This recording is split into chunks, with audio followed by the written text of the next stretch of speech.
OK, this week is Dementia Action Week. So we've been taking a look online to see how the story of dementia is being told on social media. So we logged onto sites like TikTok, and on there you'll find family members who've uploaded videos showing their loved ones living with the condition. They show the good, they show the bad, and they also show some of the really distressing moments. Now, we're going to reiterate, as we will do throughout this discussion, that as a result of living with dementia, we do not know if those individuals have been able to consent to being filmed. So, as a result, we've decided not to show the videos at all. One of which, Janet, that we watched this morning made you quite sick to the stomach, didn't it?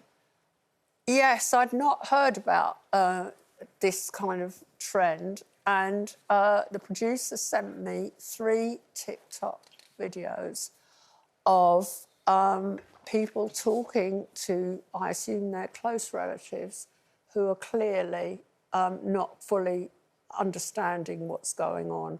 And I was just...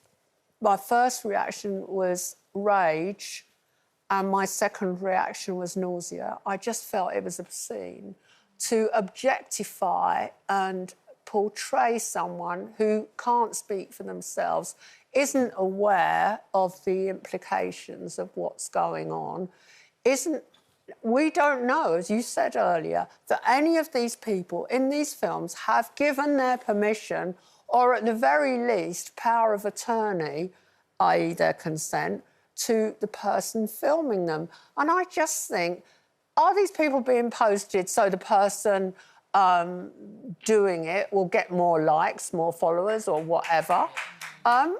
What's it all about? Because isn't this a very private thing? We all know what dementia's like. All of us know people now very close to us who've got it.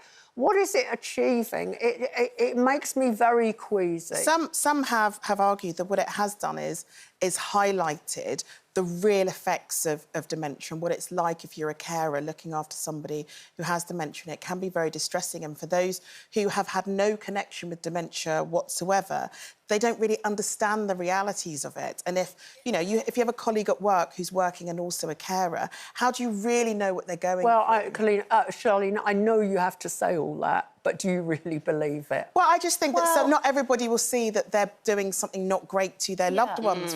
Or how hard it is. Yeah, and there's a community of people as well. Because I agree with you. Like, my stance is if you can't consent, you shouldn't be filmed or uploaded onto the internet. You know, someone with dementia, a child having a tantrum, anyone in distress should not be uploaded on the internet about their consent. But I think you're right, the carer, it could come from a place of isolation and desperation for the carer, where they want the people around them to understand them. But I still don't think that's right. And I think, we were shown a couple of videos where some were people with, in desperate situations, in distress, and some were framed as, the happy side of them singing. I still see it as no dignity, no matter what side of dementia you're showing.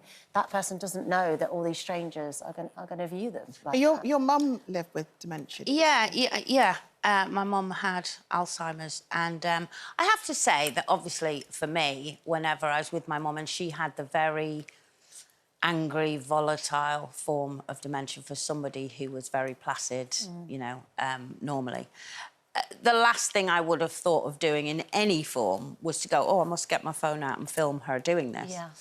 However, in some respects, people are so, including myself, so terrified of dementia, but I've also seen people who are in their own world and they're very happy with it. There was another woman in the home that my mum was in who was in her own little bubble, and I'd walk in, and the only thing I was jealous of was I wanted my mum to be in her bubble, but she was living life and very happy. Yeah. The other thing I will back them up for is I know what you're saying, they haven't given permission, but equally, trust me, from having my mother who had dementia, she wouldn't have had any idea what we were doing and wouldn't have cared, because she wouldn't have understood it anyway. Yeah. So I don't think it's like they'd never get permission to do it because they don't know. If you're doing it for likes, that's very different. Whereas might be doing it to raise awareness. If you're a charity and you're fundraising and the family have given you permission, like with my Burns charity, we need pictures of people with a facial disfigurement. Not everybody wants to be seen like that on the internet and be subject to trolling. But there are some people that say, I want you to be able to raise money for treatment for other patients, and they give those assets. Well, the Alzheimer's Society told us people living with dementia have the right to make decisions for themselves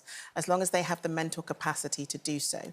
If they cannot consent, any decision to film must be made in their genuine best interests. Yeah. So I guess it's up to you to decide whether or not it's going to be in their best interest. Well, look, if your family are currently dealing with dementia and you feel like you need a bit of help, please go to our website, itv.com/helplines, which lists places that you can go to for support.